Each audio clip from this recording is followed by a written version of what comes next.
ಧರ್ಮ ಯಾವಾಗಲೂ ನಿಮ್ಮನ್ನು ಮೇಲೆತ್ತೋದಕ್ಕೆ ಇರೋದು. ಆದರೆ ಇವತ್ತು ಧರ್ಮ ಮೇಲೆ ಬರಲು ಇಚ್ಛಿಸದವರ ಕೈಗೊಂಬೆಯಾಗಿದೆ. ಯಾರು ಹಠಮಾರಿಗಳೋ, ತಮ್ಮ ಅಯೋಗ್ಯತೆಯಲ್ಲಿಯೇ ಇರಲು ಬಯಸುತ್ತಾರೋ, ಅಂದರೆ ಯಾರಿಗೆ ಜಗತ್ತಿನಲ್ಲಿ ಯಾವುದೇ ಗೌರವ ಅಥವಾ ಶಕ್ತಿ ಸಿಗಲು ಸಾಧ್ಯವೇ ಇಲ್ಲವೋ, ಅವರಿಗೊಂದು ಅಗ್ಗದ ದಾರಿ ಸಿಕ್ಕಿದೆ ಅಷ್ಟೇ. ಯಾರೋ 25 ವರ್ಷದ ಹಳ್ಳಿಯ ಯುವಕನಿರಬಹುದು. ಜೀವನದಲ್ಲಿ ಏನನ್ನೂ ತಿಳಿದಿಲ್ಲ, ಏನನ್ನೂ ಕಲಿತಿಲ್ಲ, ಅಜ್ಞಾನ ತುಂಬಿದೆ ಮತ್ತು ಕೆಲವು ಕೆಟ್ಟ ಅಭ್ಯಾಸಗಳನ್ನು ಬಳಸಿಕೊಂಡಿದ್ದಾನೆ. ಉದ್ಯೋಗ ಅವನಿಗೆ ಸಿಗುತ್ತಿಲ್ಲ. ಇವನಿಗೆ ಜಗತ್ತಲ್ಲಿ ಗುರುತಿಲ್ಲ, ಜಾಗವಿಲ್ಲ, ಗೌರವವಿಲ್ಲ. ಅದಕ್ಕೊಂದು ಉಪಾಯ ಮಾಡಿ ಹೇಳ್ತಾನೆ, ನಾನು ಧಾರ್ಮಿಕ ವ್ಯಕ್ತಿ ಅಂತ. ಇವನೊಮ್ಮೆ ಜೈ ಶ್ರೀರಾಮ್, ಒಮ್ಮೆ ಬಂ ಬಂ ಭೋಲೆ ಅಂತಾನೆ. ಮತ್ತೆ ಈಗ ಇವನಿಗನ್ಸೋದೇನೆಂದ್ರೆ ಇದ್ದಕ್ಕಿದ್ದಂತೆ ಗೌರವ ಮತ್ತು ಶಕ್ತಿ ಸಿಗ್ತಾ ಇದೆ ಅಂತ. ಬೇರೆ ಯಾವುದಕ್ಕೂ ಯೋಗ್ಯತೆ ಇಲ್ಲದ ಎಷ್ಟೋ ಜನರು ಧಾರ್ಮಿಕರಾಗಿ ಶಕ್ತಿ ಪಡೀತಿದ್ದಾರೆ, ಗೌರವ ಸಿಗ್ತಿದೆ, ನೀವು ಅವರಿಗೆ ದಾರಿ ಬಿಡ್ತೀರಿ. ಗಮನಿಸಿದರೆ ಈ ವಿಷಯ ನಿಮಗೆ ಚೆನ್ನಾಗಿ ಕಾಣಿಸುತ್ತೆ. ಇದರಿಂದ ಒಂದು ದೊಡ್ಡ ಉಲ್ಟಾ ಗಂಗೆನೇ ಹರಿಯುತ್ತಿದೆ. ಅಂದ್ರೆ ಧರ್ಮದ ಕ್ಷೇತ್ರ ಉನ್ನತ ಜನರಿಗಾಗಿ ಇರಬೇಕಿತ್ತು, ಆದರೆ ಶ್ರೇಷ್ಠರೇ ಇದರಿಂದ ದೂರವಾಗುತ್ತಿದ್ದಾರೆ. ಯೋಗ್ಯತೆ ಇಲ್ಲದವರೇ ಈಗ ಇದರಲ್ಲಿ ನುಗ್ಗುತ್ತಿದ್ದಾರೆ. ಮತ್ತೆ ಅವರು ಅದಕ್ಕಾಗಿ ನುಗ್ತಿಲ್ಲ. ಅವರು ನುಗ್ಗುತ್ತಿರೋದು ತಮ್ಮ ಅಯೋಗ್ಯತೆಯನ್ನು ಕಮ್ಮಿ ಮಾಡಿಕೊಳ್ಳಲು ಅಲ್ಲ. ಅವರು ನುಗ್ಗುತ್ತಿರೋದು ಅಯೋಗ್ಯರಾಗಿಯೇ ಉಳಿದು ಗೌರವ ಮತ್ತು ಶಕ್ತಿ ಪಡೆದುಕೊಳ್ಳೋಕೆ. ಇದು ತುಂಬಾ ಅಪಾಯಕಾರಿ ವಿಷಯ. ಯಾಕಂದ್ರೆ ಧರ್ಮ ಇರೋದು ನಿಮ್ಮನ್ನ ಮೇಲೆತ್ತೋದಕ್ಕೆ, ನೀವು ಹೇಗಿದ್ದೀರೋ ಹಾಗೆ ಇದ್ದು ಗೌರವನೋ ಮತ್ತೆ ಶಕ್ತಿನೂ ಸಿಗಲಿ ಅನ್ನೋದಕ್ಕಲ್ಲ.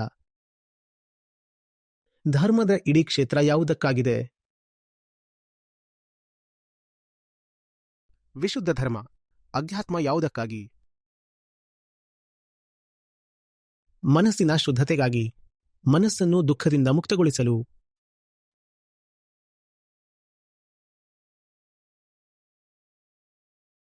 ಇದರ ಹೊರತಾಗಿ ಧರ್ಮಕ್ಕೆ ಬೇರೆ ಉದ್ದೇಶವಿಲ್ಲ. ಯಾವುದೇ ಧಾರ್ಮಿಕ ಕರ್ಮ ಮಾಡಿದಾಗ ಅಥವಾ ನಡೆಯೋದನ್ನ ಕಂಡಾಗ ಪ್ರಶ್ನೆ ಹೀಗಿರಬೇಕು: ಇದರಿಂದ ಮನಸ್ಸು ಶುದ್ಧವಾಗ್ತಿದೆಯಾ? ಮನಸ್ಸು ಶುದ್ಧವಾಗ್ತಿದ್ರೆ 2 ಪಟ್ಟು ಸಮರ್ಪಣೆಯೊಂದಿಗೆ ಮಾಡಿ. ಮನಸ್ಸು ಶುದ್ಧವಾಗದಿದ್ದರೆ ತಕ್ಷಣವೇ ತ್ಯಜಿಸಿ. ಶಿವನು ಪರಮ ಸತ್ಯದ ಇನ್ನೊಂದು ಹೆಸರು.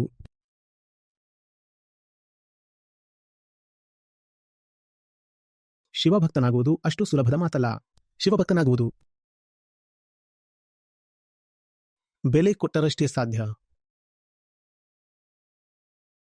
ಇಡೀ ಬದುಕು ಶಿವತ್ವದಲ್ಲೇ ಇರಬೇಕು, ಆಗಲೇ ನೀವು ಅರ್ಹರಾಗೋದು ನಿಮ್ಮನ್ನ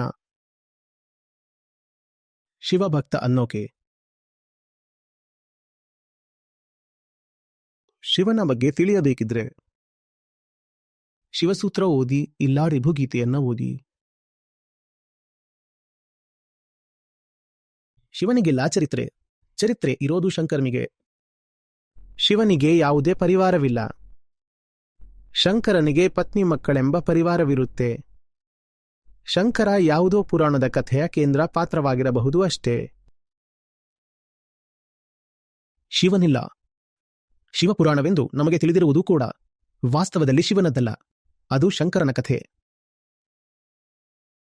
ಶಿವಸತ್ಯ, ಶಿವಪರಮಾತ್ಮ, ಶಿವ ನಾವಿರಲು ಕಾರಣವಾದ ಆ ಅನಾದಿ ಅನಂತ ಜ್ಯೋತಿ. ನಾವು ಯಾವುದರ ಭಾಗವಾಗಿದ್ದೇವೋ ಅದೇ ಶಿವ. ಶಿವ ಸಂಪೂರ್ಣ ನಿರಾಕಾರ. ವಾಸ್ತವದಲ್ಲಿ ಶಿವ ಎಂದು ಕರೆಯುವುದು ಕೂಡ ಆ ತತ್ವವನ್ನ ಸೀಮಿತಗೊಳಿಸಿದಂತೆ. ನಿಜವಾಗಿ ನೀವು ಶಿವನನ್ನ ಸ್ಮರಿಸಬೇಕೆಂದರೆ ಅಂತರಂಗದ ಆಳವಾದ ಧ್ಯಾನದಲ್ಲಿರಬೇಕು. ಅದೇ ಶಿವ. ಶಂಕರನ ಬಗ್ಗೆ ನೀವು ಎಷ್ಟೇ ಹೇಳಲು ಬಯಸಿದರು, ಶಂಕರ ಹೇಗಂದ್ರೆ ಮನುಷ್ಯನ ಕಲ್ಪನೆ ಎಷ್ಟು ಎತ್ತರಕ್ಕೆ ಹೋಗಬಹುದೋ ಅಷ್ಟು. ಮನುಷ್ಯನ ಕಲ್ಪನೆ ಎಷ್ಟು ದೊಡ್ಡ ಅರಮನೆ ಕಟ್ಟಬಹುದು ಮತ್ತು ತನಗೆ ಎಷ್ಟು ಶ್ರೇಷ್ಠ ಆದರ್ಶ ಸ್ಥಾಪಿಸಿಕೊಳ್ಳಬಹುದು, ಅದು ಶಂಕರ. ಶಂಕರನು ಒಂದು ಎತ್ತರವೇ. ಮನಸ್ಸು ಎಷ್ಟು ಗರಿಷ್ಠ ಎತ್ತರಕ್ಕೆ ಹಾರಬಹುದೋ ಅದು ಶಂಕರ. ಆದ್ರೆ ಶಿವ ಅಂದ್ರೆ ಆ ಮನಸ್ಸು ಆಕಾಶದಲ್ಲಿ ವಿಲೀನವಾಗೋದು. ಮನಸ್ಸನ್ನ ಹಕ್ಕಿ ಅಂದುಕೊಳ್ಳಿ. ಎಷ್ಟು ಎತ್ತರಕ್ಕೆ ಅದು ಹಾರಿತೋ, ಹಕ್ಕಿಯಾಗಿ ಹಾರಿದ ಆ ಎತ್ತರವನ್ನ ಶಂಕರ ಅನ್ನಿ. ಯಾವ ಕ್ಷಣದಲ್ಲಿ ಆ ಹಕ್ಕಿ ಆಕಾಶದಲ್ಲಿ ಕಣ್ಮರೆಯಾಯಿತೋ ಅದನ್ನ ಶಿವತ್ವ ಎನ್ನಿ. ಶಿವ ಅಂದ್ರೆ ಆ ತೆರೆದ ಆಕಾಶ, ಶಂಕರ ಅಂದ್ರೆ ಆ ಹಕ್ಕಿಯ ಉತ್ತುಂಗದ ಹಾರಾಟ, ಅತ್ಯುನ್ನತ ಹಾರಾಟ. ಇದಕ್ಕಿಂತ ಮೇಲೆ ಯೋಚಿಸಲು ಸಾಧ್ಯವಿಲ್ಲ. ವಿಚಾರದ ಅತ್ಯುನ್ನತ ಬಿಂದುವೇ ಶಂಕರ ಮತ್ತು ನಿರ್ವಿಚಾರವೇ ಶಿವ. ಇವೆರಡರ ನಡುವಿನ ವ್ಯತ್ಯಾಸ ತಿಳಿಯೋದು ಬಹಳ ಮುಖ್ಯ. ಕಬೀರರ ರಾಮ ಮತ್ತೆ ದಶರಥ ಪುತ್ರ ರಾಮನ ನಡುವಿರೋ ವ್ಯತ್ಯಾಸವೇ ಇಲ್ಲೂ ಇದೆ. ಕಬೀರರು ರಾಮ ಅಂದಾಗ ಶಿವನ ಬಗ್ಗೆ ಹೇಳ್ತಿದ್ದಾರೆ. ಕಬೀರರ ರಾಮ ಅಂದ್ರೆ ಶಿವ. ನಾವು ರಾಮಲೀಲೆಯಲ್ಲಿ ನೋಡೋ ರಾಮ ಅಂದ್ರೆ ಶಂಕರ. ಶಿವ ಅಂದ್ರೆ ಶರೀರನ, ಶಿವ ಅಂದ್ರೆ ವ್ಯಕ್ತಿನ. ಶಿವ ಸನಾತನ, ಬುದ್ಧಿಯ, ಸನಾತನ ಅರಿವಿನಿಂದ ಮೂಡಿದ ಪ್ರಬಲ ಸಂಕೇತ. ಶಿವ ನಮ್ಮ ನಿಮ್ಮಂತೆ ಕೈಲಾಸ ಪರ್ವತದಲ್ಲಿ ಅಲೆದಾಡೋ ವ್ಯಕ್ತಿಯಲ್ಲ. ಇಂತಹ ವ್ಯರ್ಥ ಮಾತುಗಳನ್ನಾಡೋದು ಶಿವನಿಗೆ ಮಾಡೋ ಅವಮಾನ. ಹೀಗೆ ಖಂಡಿತ ಹೇಳಬಾರದು.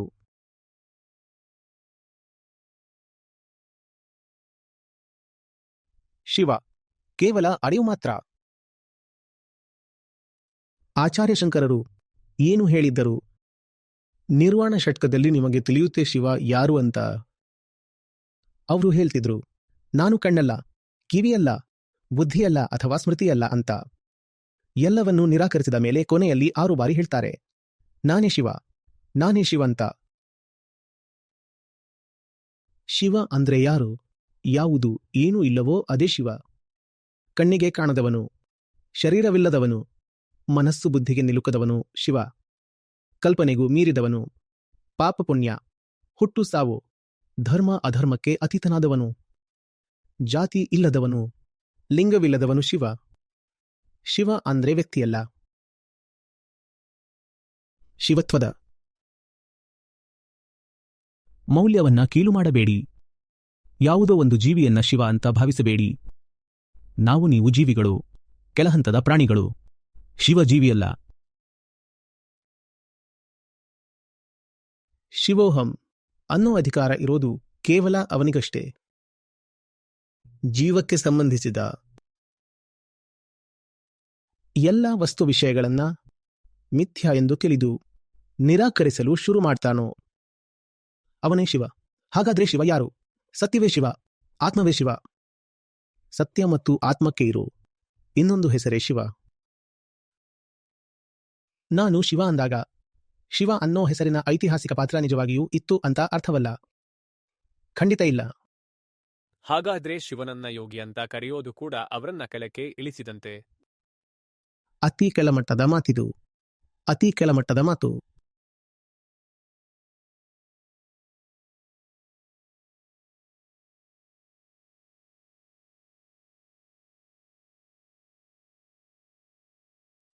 ವಿಯೋಗದಲ್ಲಿರೋನು ತಾನೆ ಯೋಗ ಮಾಡೋನು. ಶಿವನು ಯೋಗಸ್ಥ. ಯೋಗಸ್ಥ ಅಂದ್ರೆ ಪರವಾಗಿಲ್ಲ, ಅದು ಆತ್ಮದ ಇನ್ನೊಂದು ಹೆಸರು. ಯಾವುದಕ್ಕೆ 2 ಭಾಗಗಳಿಲ್ಲವೋ, ಯಾವುದು ಯುಕ್ತವೋ ಅದೇ ಆತ್ಮ.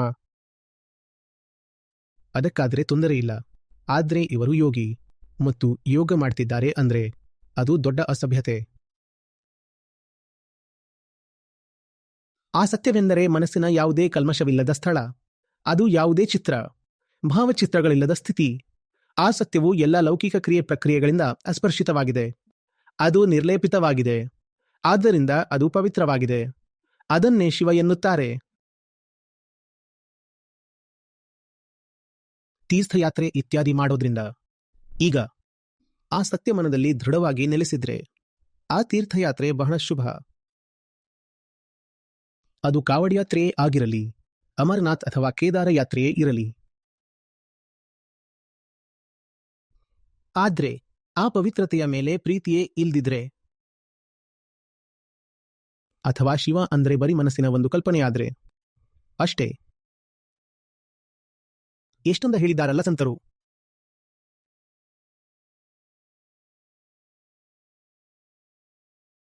ಗಂಗೆಗೆ ಹೋದ್ರೆ ಮುಕ್ತಿ ಇಲ್ಲ.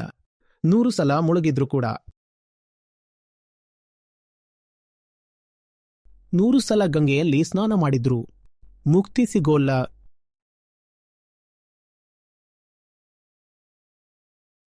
ಗಂಗೆಯ ಮೀನಿನಂತೆ ಇಡೀ ಜೀವನ ಗಂಗೆಯಲ್ಲೇ ಇರೋದು. ಆದ್ರೆ ಹೊರಗೆ ತೆಗೆದರೆ ನಾತಾನೆ ಹೊಡೆಯುತ್ತೆ. ನೀವು ಕೂಡ ಹಾಗೆ ಇರ್ತೀರಿ.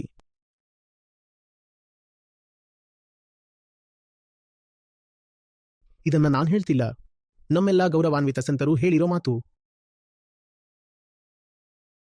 ಇತ್ತೀಚೆಗಂತೂ ಇದೊಂದು ದೊಡ್ಡ ದೌರ್ಭಾಗ್ಯದ ಸಂಗತಿ ಆಗ್ಬಿಟ್ಟಿದೆ. ಶಿವನ ಬಗ್ಗೆ ಎಷ್ಟೊಂದು ಕಟ್ಟುಕಥೆ ಕಟ್ಟಿದ್ದಾರೆ ಅಂದ್ರೆ ಕೇಳಲೇಬೇಡಿ. ಕಥೆಗಳನ್ನ ಕಟ್ಟಿದ್ದಾರೆ, ಏನೇನೋ ಚಿತ್ರಗಳನ್ನ ಬಿಡಿಸ್ತಿದ್ದಾರೆ. ನೀವು ಇನ್ಸ್ಟಾಗ್ರಾಮ್ ಅಲ್ಲಿ ನೋಡಿ, ಶಂಕರ ಪಾರ್ವತಿಯರ ಕಾಮಪ್ರಚೋದಕ ಚಿತ್ರಗಳು ಸಿಗ್ತಾವೆ. ಇದನ್ನವರು ಕಲೆ ಅಂತ ಕರೀತಾರೆ. ಆದ್ರೆ ಇದರಲ್ಲಿ ಕಲೆ ಎಲ್ಲಿದೆ? ನಮ್ಮ ಮನಸ್ಸೇ ಕಾಮದಿಂದ ತುಂಬಿರುವಾಗ ದೇವರನ್ನ ಕೂಡ ಕಾಮುಕ ಸ್ಥಿತಿಯಲ್ಲಿ ನೋಡ್ಬೇಕು ಅನ್ಸುತ್ತೆ. ಅಲ್ಲಿ ಪಾರ್ವತಿಯನ್ನ ಒಂದು ರೀತಿ ಅರ್ಧನಗ್ನವಾಗಿ ಮಾಡ್ತಾರೆ. ಅವರು ಶಂಕರನ ಅಪ್ಪುಗೇಳಿದ್ದಾರೆ. ಮೇಲೆ ಚಂದಿರ, ಪೂರ್ತಿ ರೊಮ್ಯಾಂಟಿಕ್ ವಾತಾವರಣ. ಕೆಳಗೆ ಲಕ್ಷಾಂತರ ಲೈಕ್ಸ್ಗಳು ಮತ್ತೆ ಹರಹರ ಮಹಾದೇವ. ಇದೇನಾ ನೀವು ಮಹಾದೇವನಿಗೆ ಕೊಡೋ ಗೌರವ?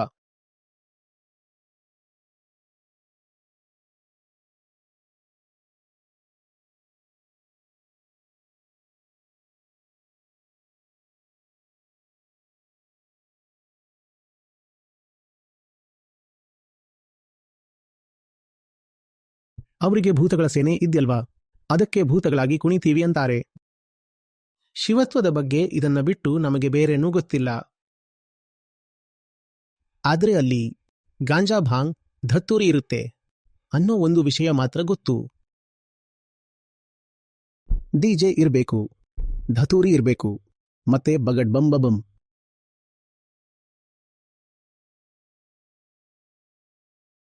ಇದು ಶಿವತ್ವಕ್ಕೆ ಕೊಡೋ ಗೌರವವೋ ಅಥವಾ ಅವಮಾನವೋ?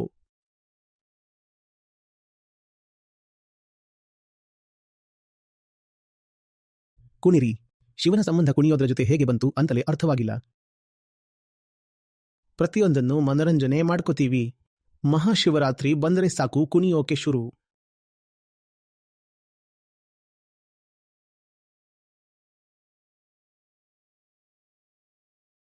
ಅದು ಭೂತಗಳ ತರ ಕುಣಿತ.